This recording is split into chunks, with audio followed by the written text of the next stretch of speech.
Hi, welcome to the first ever Connect, Learn, Play podcast. My name is Jamie Coles, and I'm going to be the host of these podcasts, which will hopefully be going on for some time into the near future, every fortnight on a Friday morning.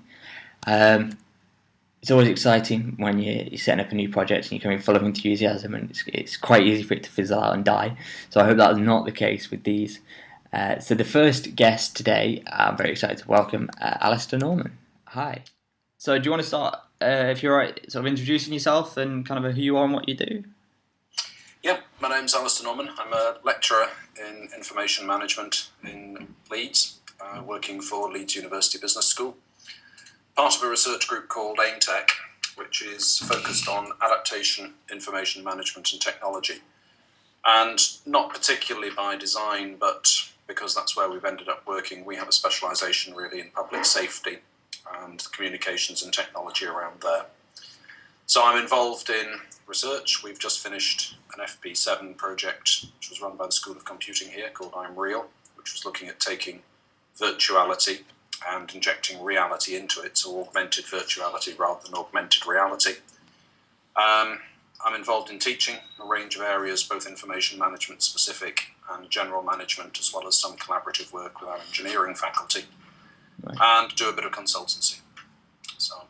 Right, okay. Quite a few things. So we're going to talk about sort of social media and that type. So what kind of cool things are you doing with social media, if you like? I don't know whether we're doing anything particularly cool. We've been using it, and we're seeing it as a tool. So we have social media accounts, primarily Twitter and LinkedIn.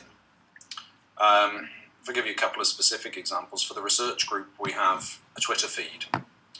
That's intended really just to make people aware that we're still around. So we try and get people to follow that. And that's industrial collaborators, partners within the business school, within that sort of context. There are some balances there because some people are really interested in the techie toy end of this sort of thing. So they'd appreciate being alerted to fun interfaces and controls and stuff like that. We'll get excited about that.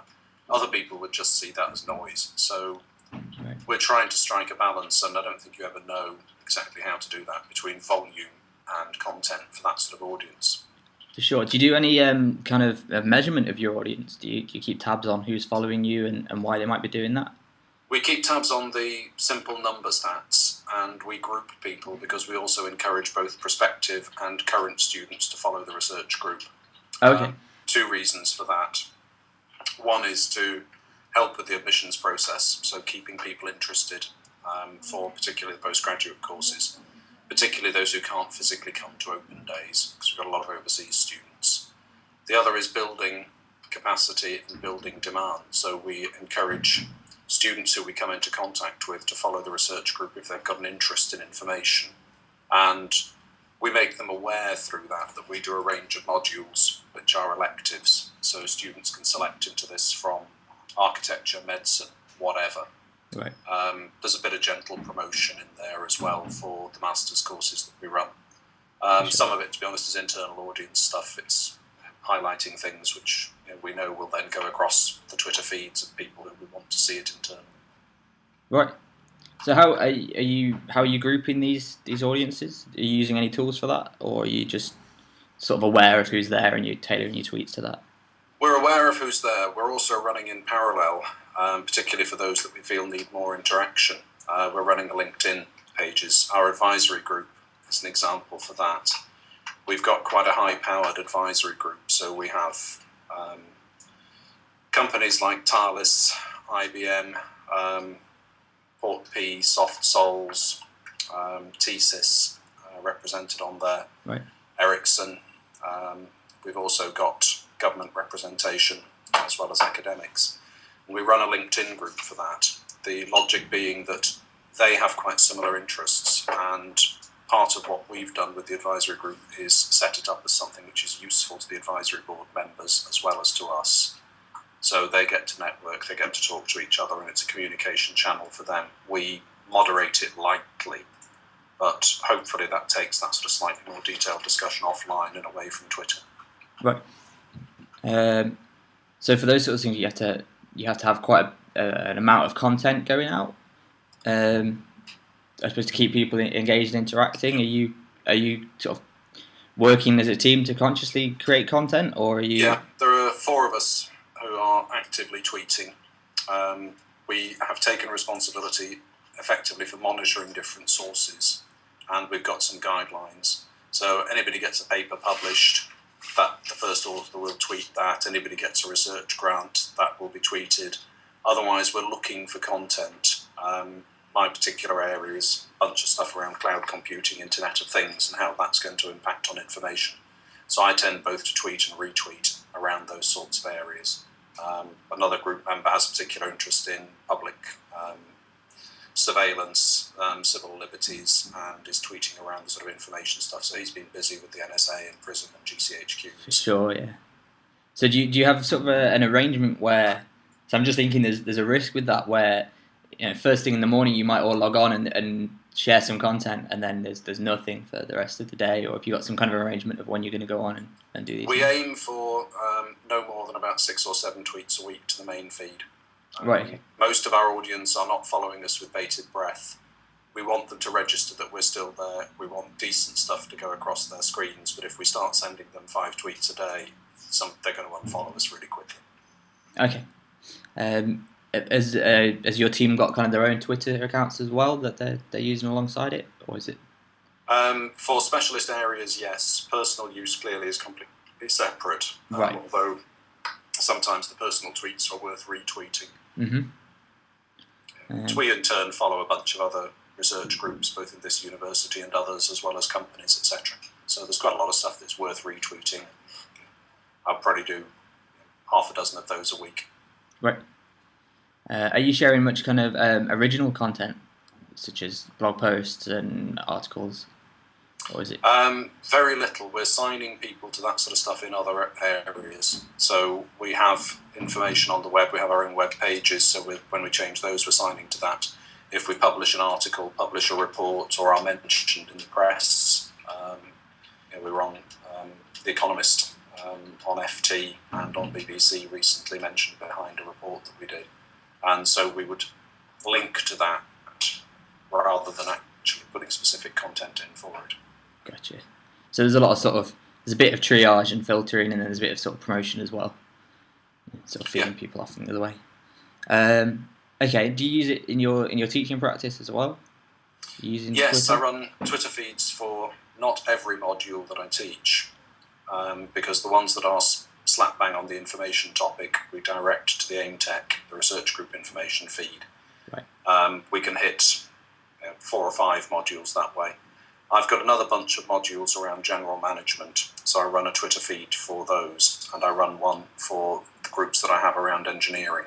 So I work with our engineering faculty on delivering business education for engineers. So they're interested in particular areas of operations, logistics, supply chain. So I tend to tweet around those, but they're pretty much a broadcast media. We're not getting into much in the way of any response to that. It's a way of pushing things to people. That doesn't mean that they have to read their university email, because there's a whole bunch of people who don't. So it's another way of contacting people, and it's used in that way. I tend to keep it to fairly short stuff, interesting programs, sometimes things at the spur of the moment, but equally I keep a watching brief. I've got a couple of searches set up around Google Alerts around things like mobile technology and policing, mobile technology, transformational government. So I tend to use those as sources. It's fun stuff. The idea, hopefully the students get the idea. This management stuff is real. It's happening. It affects people. People in businesses are talking about it. People are reporting it. This isn't just some sort of dry academic subject. It's happening out there in the real world today. Right. So it's maintaining that engagement between the sessions. Is that the sort of? Yeah, sometimes signalling. For instance, I structured a session fairly recently when, I don't know if you remember, Ryanair made the shock announcement, which had us all reeling back in our seats, that they were going to try being nice to customers.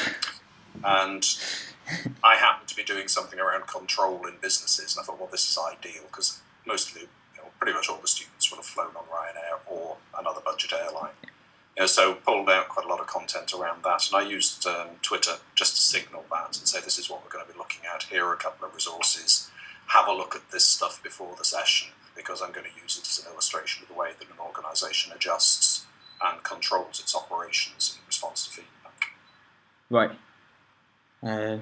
That's something nice and relevant and timely for the students as well. Then. Yeah. Well, it was the same day, so it was spot on. It was in all the news. It was coming up across different papers. It was coming up. A lot of it was coming up in the Twitter sphere as well. Yeah. Hey, that sounds really, really good. So have you got different Twitter accounts for each module then? Is that for groups of modules now? They were for originally 4 modules, but one of the things that Twitter is not particularly friendly about is giving you multiple accounts. So I'm running out of email addresses because you can only have one email address associated with one handle. Right. So you were using dots in your Google Mail, is that right? Yes. Yes. Did you know the Google Mail Gmail hack, if you like? So if you Gmail and Google Mail are interchangeable as domains. Ah, right. So that gives you another double the amount of email possibilities. Right. Oh, good. Yeah, So I didn't know that one. Thank you for that. So you can have 2 accounts per Gmail, I suppose. So yeah, that's okay. So I mean, are you finding it difficult kind of managing multiple accounts? I know on the Twitter app you can have on Android certainly you can have multiple accounts on the app. Yeah, Are you forever logging in and out? easy. Quite a lot of the content I find is sometimes relevant to 2 or 3 of the groups. I've got sort of 4 main groups. Right. And I quite often find that something that I pick up for one, I think, well, actually, this is relevant to another as well. So I tend to just copy and paste and send something very similar or very minor changes to it. But part of the ease of using it is that smartphone, tablet, desktop at home, it doesn't matter where, it doesn't particularly matter when. If you've got 10, 15 seconds, then you can send something. Okay, what about, I mean, you were saying about using it because students aren't looking at their emails. There's no guarantee they'll see a tweet. If they're not on Twitter at that particular time of day, there's no guarantee they'll see that. No, it's pure added value. Right, okay. For students. I wouldn't use it to announce a change in a class or anything like that. So it's pure added value. It's just another way of reaching people. Somebody who doesn't look at their university email, doesn't see the announcement floating across the VLE, may get it on Twitter. Right. And you found this to be beneficial? Have you got any kind of... You doing any studies on it? About a 30% take up, typically. Okay. That's going up slowly year on year. And I'm finding that the take up is higher in engineering than it is in business. So they're probably 5% higher. You'd think that actually business should be engaging in things like Twitter more. Yeah, it should be, but the figures are slightly lower. I mean, they're fairly big modules, and some of mine are mixed anyway. They're electives which anybody can select into from across the university. But so I think the total figure was just over 30% last time I checked it. So that will go up slightly this year, maybe, as we get perhaps closer to exams and coursework. And the odd little tweet goes out around that, and it might attract a few people. So, but that's fine. That's when you've got 600 people in a module, then 200 Twitter followers is not bad. Absolutely. I find the best way to increase your Twitter followers is to mention that you're on Twitter, and suddenly everyone's searching for you and they're adding you. Is there? I mean, the other 70%, are they just not on Twitter, or are they refusing to get on board with following? Only had one conscientious objector. Who actually went through the hierarchy in the business school and highlighted that she didn't want to use Twitter and felt that being asked to do so was intrusive, etc., etc. And that's one of the reasons why everything I do on Twitter is duplicated to the VLE. But most people, I think, just choose not to use it. I think, in talking to quite a lot of the first-year students particularly, there's too much else going on. Yeah. They're in a new place, they're working in a new way, they've got a new circle of friends, they've got a whole bunch of different activities, they're living away from home for the first time. There's just too much going on, and Twitter, if it was important, floats down the priority list a little bit. Absolutely. It'd be great if there's we use Moodle as our VLE. It'd be great if we can kind of embed the Twitter feed onto Moodle, like you can on a website. You can say that it's kind of HTML widget, Yeah, we've got Blackboard, but as far as I know, we can't embed the Twitter feed in there either. Yeah. Whether it's something they're looking at, I don't know. I do know there was some talk of them taking on a Yammer-type platform, so that you could do internal microblogging. We'll see. It's kind of against the whole point of using Twitter, though, isn't it? Yeah, forcing the students back into the back into the university systems. Yeah. Whereas I suppose the benefit of Twitter, similarly to Facebook, is that the students are already there; they're already using it. Why not Facebook? Out of interest. I've used Facebook successfully, and in terms of engagement, it's higher. I got well over 50%. Yeah. The problem I've got with Facebook is the difficulty of killing a group. So if I take one module, I created a group for a big module, 600 students or so, 380 or something like that in the Facebook group. Fine while the module was running, and I was moderating it, and people were on topic, and it was great. Okay, same question was being asked again and again, but you can keep that on. You can deal with that. I hadn't appreciated how hard it is to kill a Facebook group. Right. And when we came to the end of the module, I tried just to turn it off, and you can't. So this community, because people have been used to using it, continued, and I was horrified when I went back into it about 3 months later. The sort of content that was on there. So right. I did eventually manage to kill it, and I'm not going to do that one again. Sort of a Facebook within Facebook, was it? Yeah. Yeah, I know sort of special effects course here use it quite a lot, and there must be some kind of mutual agreement. I think if you use it ongoing, it's great. Yeah. We've looked at it as a research group and decided it's just too interactive for us. We don't want to be responding at that sort of speed. But if you do want to, it's great. But you've got to keep doing it. Once you start, you can't stop. You've got to ride the tiger. You've got to keep on top of it and moderate it. I can't do that with modules. They run for 10 weeks, and then I close them off until I run them the next time, if I run them the next time. Right. I think this might be a course group, and I think I don't know whether they've sort of put students as moderators as well, but it's quite nice now it's gone on because some people have graduated, so there's alumni are kind of interacting with first and second years. We run a whole bunch of stuff around social media, LinkedIn, Twitter, etc. And those are constantly moderated, but it's becoming a major activity. I think we've now got 3 people who are specifically dedicated to running social media in the business school. Right. It's either the whole job or a significant part of it. Right. Yeah. Okay. What about the rest of your institution? How are they using? Are they using Twitter in a similar way to you, or are they? Yeah, I think so. There's fairly patchy adoption. Right. I think I'm probably one of the few people using it with our engineers, despite the fact that they seem to react quite well to it. We know that people like our medical school have done a great deal. They've also done a great deal around mobile technologies. So they've been tending to use Twitter and Facebook and doling out iPhones to aspiring doctors as being the tool that gets people to then engage with professional practice type materials.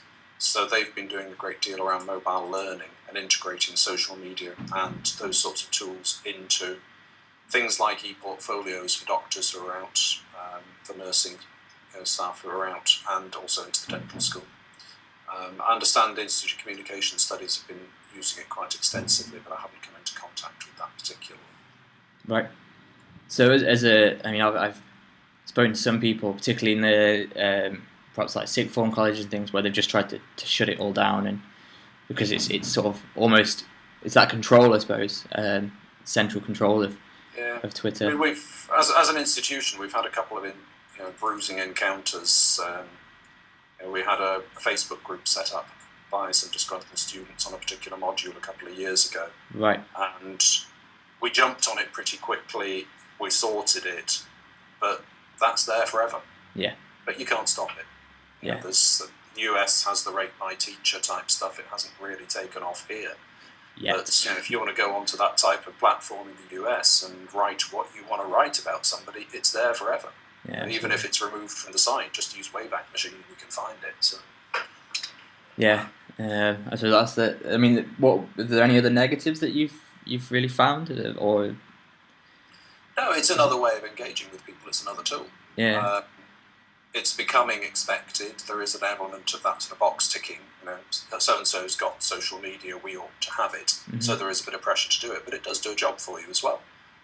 We can contact and keep engagement with our advisory group, with our corporate partners, with people like that, far more easily and far more effectively than we could through having to send out periodic emails or rely on face-to-face or virtual meetings.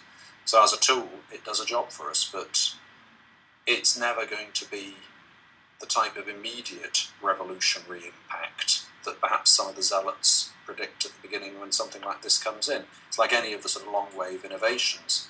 It gets hyped way over the top to start with. The Gartner hype cycle gives you that, that technology trigger up to the peak of inflated expectations, trough of disillusionment, before you start going up and the thing actually working.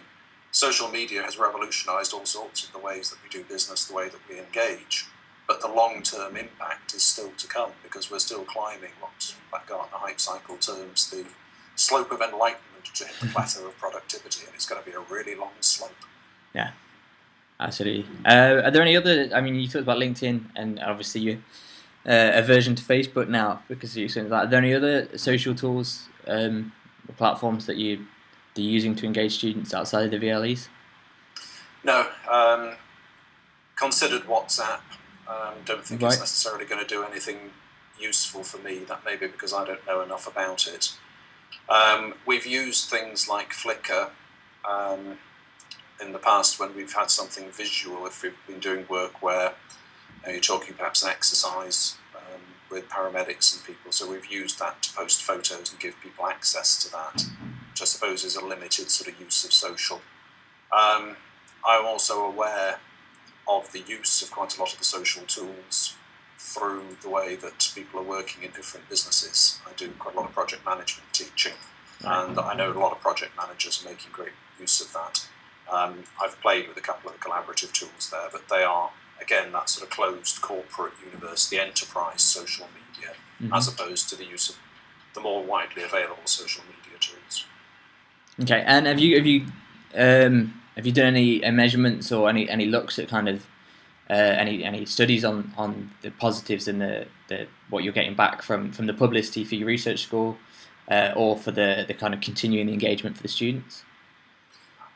Any We've done metrics on nothing that? systematic. We do know that Twitter and the availability of the Twitter feed has been specifically mentioned on a number of modules, that students have appreciated getting these little nudges. Right. And people have talked about it was useful to get a tweet about X or Y. In terms of any metrics on that, no, we haven't done anything. Right. Okay. I've been in conversation with people lately where we've been talking. It's going a little bit of a tangent slightly. We've been talking about ref and kind of measurable impact. Obviously, blogs, social media aren't measured in that at the minute. Do you think? I mean, sort of blog hits and number of Twitter followers is going to be something that might They're be. not being mentioned at the ref. However, I have seen them used as part of impact cases. Okay. So I've seen them used this time round. And we talked slightly light-heartedly recently. I got an email from somebody offering to sell multiple thousands of Twitter followers. And if you wanted to get 250,000 Twitter followers and then be able to drop into an impact case, and this was publicised through a Twitter feed with 250,006 followers, the 6 being genuine and the 250,000 being purchased, then you could do it. Whether anybody will, I don't know. Whether anybody will audit it, I don't know. But that impact and engagement agenda is only going to grow. That's very, very clear. Ref 2020, assuming it's still called Ref, whatever it is in 2020, will have more emphasis on that, and people are very specifically planning for it now. Right. So I think you can probably expect to see far more calculated use of social media. I know that the EU projects, it is now almost a requirement for somebody who's running an EU project to engage using social media as part of the dissemination and indeed evaluation of those projects. So I say we were part of one which finished recently. And we had the Twitter feeds, we had the Facebook page. That was working with a company as one of the partners who did serious gaming, and they developed a little game about multiculturality that was run through Facebook. That sort of thing ticks a lot of boxes. And to be fair, it also did increase reach. Yeah. I suppose some of the benefit of that is that you may be engaging people that you might not if you're sort of disseminating in a traditional academic sense. So, I mean, what are your thoughts? And people, there are plenty of studies around the difference between the boomer generation, which is mine, and the millennials, which is yours.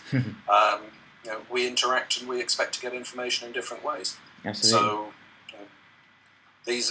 the various social media tools and the different types of tools have evolved not because they've been pushed at people, but they've evolved because they've worked. And the ones that are out there may not be best of breed, but there's a hell of a lot of people using them. Mm-hmm. You can't argue with 1 billion people using Facebook. Criticise it if you like, but don't dismiss it. Absolutely. Do you think we're going to get social media marketers joining research institutes and those sorts of things to try and help with that growth? We have a lot of corporate partners and a lot of corporate followers for the research group, because we do stuff around information and the way that information can be used more effectively, and people know that's a source of advantage. Mm-hmm. And they are finding that type of content across a far greater spread now of sources. The permeability between academics and industry is greater, and it's greater both ways. It's not just academics being pushed to go out and make stuff relevant to the real world. Those people out in the real world are also increasingly looking to universities and academic institutions to help them to bring, if not the solutions to problems, tools which can help build those solutions. Absolutely. Okay, so kind of half an hour, almost 25 minutes in. Is there any kind of advice or ways that you'd recommend people kind of starting out using Twitter, whether they might be a tutor or a course lecturer, or maybe doing their PhD or working in a research institute? I think it's the old thing. Think about your audience. Think about what you want this to do for you. It's a tool. Don't get seduced by the tool. Mm-hmm. Recognise it for what it is and use it effectively. The old adage that if you've got a hammer, everything looks like a nail is very true. And it's dead easy to become a real bore on Twitter. I've got people who I initially started out following, and I've turned them off simply because the stuff that comes across, they seem to have a compulsion to tweet 8 times a day or once an hour. Right. And I just look at it and I've had enough of this. I'm sick of seeing the logo. I'm sick of seeing the pretty little image, and turn it off. Depends where you are. Depends who you are. You're not going to please everybody. So accept that it's a tool. Accept that you need a spread of different tools, and think about how you want it to work for you. Try and be a little bit reactive to that as well. For sure. Is there anything in particular that you do to keep people engaged, if you like? You talked about not tweeting kind of 8 times a day. Do you try and use a lot of images or videos or anything like that? I try and make sure that I think of the audience. So if I'm aiming something specifically to a first-year undergraduate group, then I will stay away from heavy academic papers. I will use respectable sources, because I really don't want them trawling into non-respectable sources. Sure. So I would go to things like the BBC or the Financial Times or the Guardian. I'm not going to start pushing stuff out from the Onion or somewhere like that, because otherwise they may say, well, you sent us stuff like that, why can't we use that in our coursework? So there are some dangers around that. For people like postgraduate researchers, then very often it's just a link to an interesting paper. If a journal comes out that they may not have seen yet, it's just flagging. If this is interesting, there's a couple of pieces in here that might be of good use to you. Here's the link for it. Great. And where can we find you on Twitter or anywhere else? Twitter is at AimTech Leeds, which is the research group. Right. And if you search for AimTech in Leeds on LinkedIn, because I can't remember the account offhand, we have a closed group for our advisory board, but there is a general one there. Great, and people can connect with you through that. Yep. Fantastic. I I can't think of anything else to add. Anything else that you want to add regarding Twitter and social media? No. No? Enjoyed it. Thank you very much for your time. Thank you very much. Okay. Your first guest on. Hey. Right. Thank you very much. Cheers. All right. Take care. Bye. Bye.